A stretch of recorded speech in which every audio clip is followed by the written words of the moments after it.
बिस्मिल्लाहिर्रहमानिर्रहीम स्टूडेंट्स, आज हम डिस्कस करेंगे क्लाजियस थ्योरम। इससे पहले लेक्चर में हमने डिस्कस किया था एंट्रोपी इन रिवर्सिबल प्रोसेस। रिवर्सिबल प्रोसेस में जो एंट्रोपी फाइंड की थी, तो रिवर्सिबल प्रोसेस में एंट्रोपी जो होगी जीरो होगी। इस वजह से क्योंकि रिवर्सिबल प्रोसेस में सिस्टम जो होगा उसको उसकी ओरिजिनल कंडीशन पर दोबारा लेकर जा सकते हैं, तो रिवर्सिबल प्रोसेस जो होगा वहां पर एंट्रोपी जीरो होगी। तो क्लाजियस थ्योरम भी रिलेटेड है रिवर्सिबल प्रोसेस की एंट्रोपी से। तो क्लाजियस थ्योरम यहाँ पर हम इसकी एक एग्जांपल लेते हैं कार्नोट साइकिल की। सबसे पहले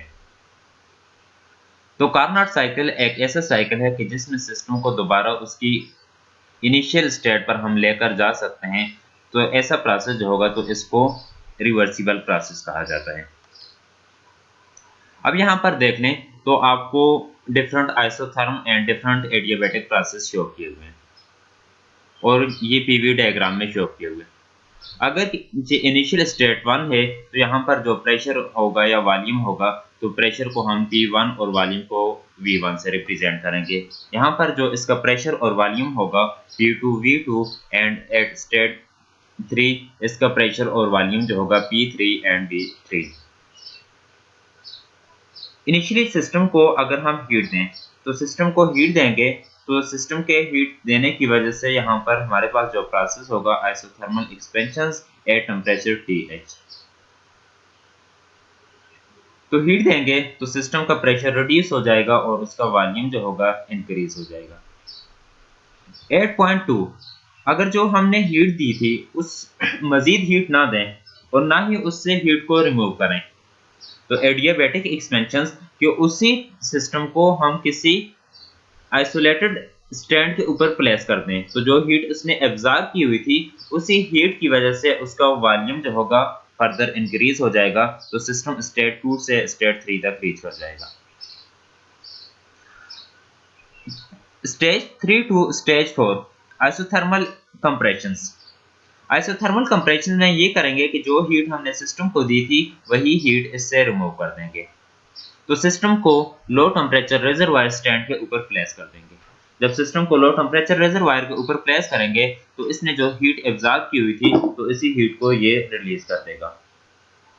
अगेन यहाँ 4 स्टेट से 1 तक कि सिस्टम को हम आइसोलेटेड स्टेट के ऊपर स्टैंड के ऊपर प्लेस कर देंगे। जब आइसोलेटेड स्टैंड के ऊपर प्लेस करेंगे तो इसी में जो सिस्टम हीट होगी तो इसी हीट की वजह से जो इसने एब्जॉर्ब हीट की थी तो इसी हीट से ये स्टेज 4 से 1 की तरफ आ जाएगा। जब स्टेज 1 तक ये पहुंच जाएगा तो ये इसकी इनिशियल स्टेज होगी। तो इनिशियल स्टेज तक जब कोई भी सिस्टम रन हो जाए तो इसे रिवर्सिबल प्रोसेस कहा जाता है।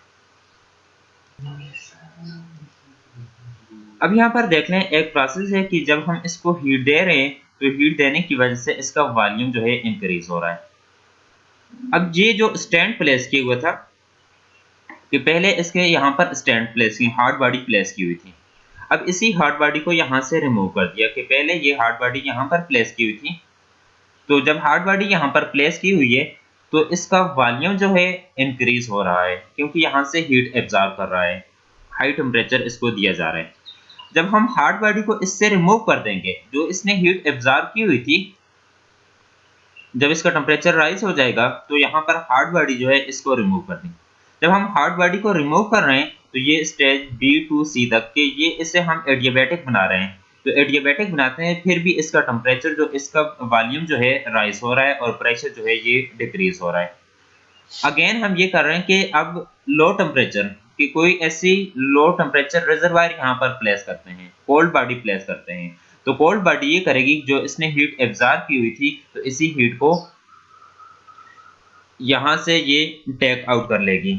जब यहाँ से ये हीट लेगी तो सिस्टम जो होगा दोबारा इसका वॉल्यूम जो होगा रिड्यूस होता जाएगा।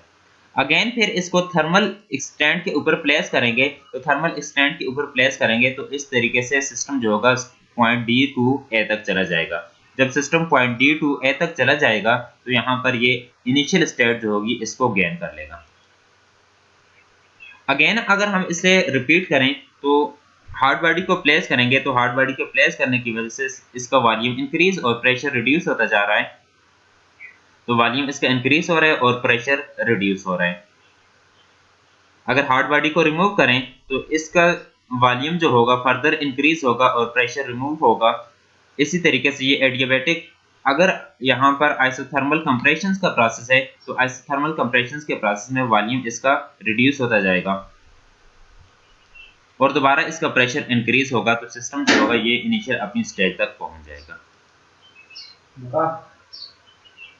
बस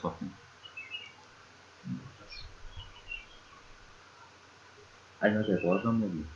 എന്നാൽ യൂട്യൂബ് animation loss बड़े अच्छे तरीके से समझाना ऐसा मैं यूट्यूब है ये तला ओपन किया ना यूट्यूब वाले साउंड बंद करते हैं ये यूट्यूब है ये वीडियो कौन डायग्राम बना दे ते बड़ी अच्छी है नाल ये वीडियो भी चल रही है नाल ये तना चलता रहे जैसे चलता रहे। अच्छा मैं तो नहीं आया तो काशिफ साहब इस नहीं कर रहे यूट्यूब तो सुन रहा है ना वीडियो की आवाज़ बंद की थी सिर्फ दोस्ती कर सकता है कि दोस्ती क्या काम है चल रहा हूँ तो मुझे बड़ा कर देता है ये animation है उसकी इक्वेशन होनी है मुझे लिख दिया ना बस वो वाला कर दो जब इक्वेशन आपको लिखी थी आती है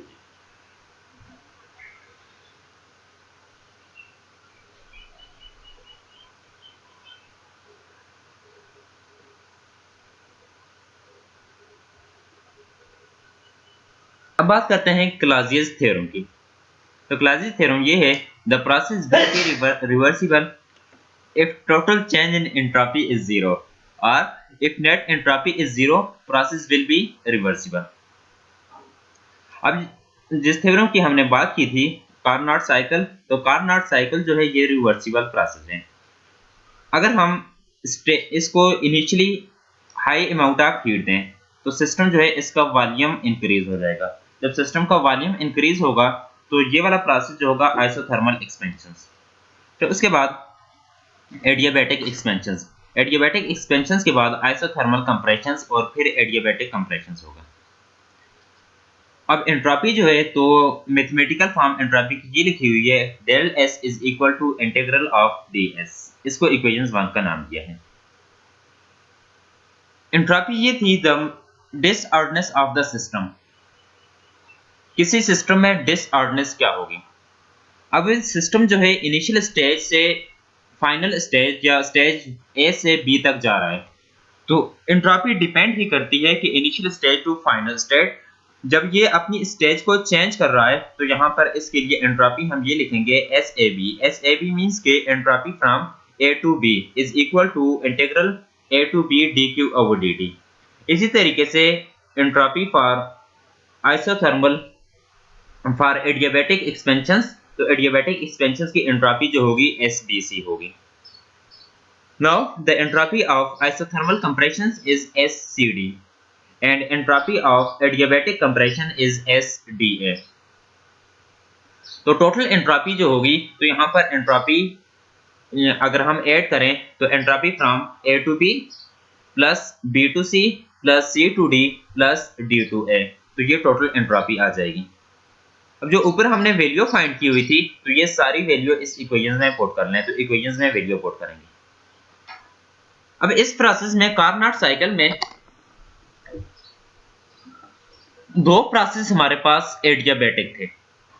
कौन से? B टू C और D टू A, ये जो आ रहा था तो ये एडियाबैटिक है। B टू C जो आ रहा था तो ये एडियाबैटिक एक्सपेंशंस और D टू A जो आ रहा था ये एडियाबैटिक कंप्रेशंस। तो एडियाबैटिक ऐसा प्रोसेस है जिसमें हम ना ही हीट ऐड करते हैं और ना ही सिस्टम से हीट रिमूव की जाती है। तो एडियाबैटिक प्रोसेस में जो इसकी इंटरनल हीट होगी सिस्टम की वही रहेगी, तो Q is equal to constant, तो इसका अगर डेरिवेटिव लें तो dQ is equal to 0। Adiabatic process में हीट जो होगी ये 0 होगी। अब B2C जो था ये एडियाबैटिक था, तो B2C dQ over dt is equal to 0 and D2A dQ over T is equal to 0। ये जो वैल्यू आ रही है तो इस वैल्यू को इक्वेशन 2 में पुट करेंगे। तो इक्वेशन 2 में एडियाबैटिक जो प्रोसेस थे तो ये 0 हो जाएंगे, जस्ट ये हमारे पास रह जाएंगे del S is equal to A to B D Q over T plus C to D D Q over T, equation 3 का नाम देंगे।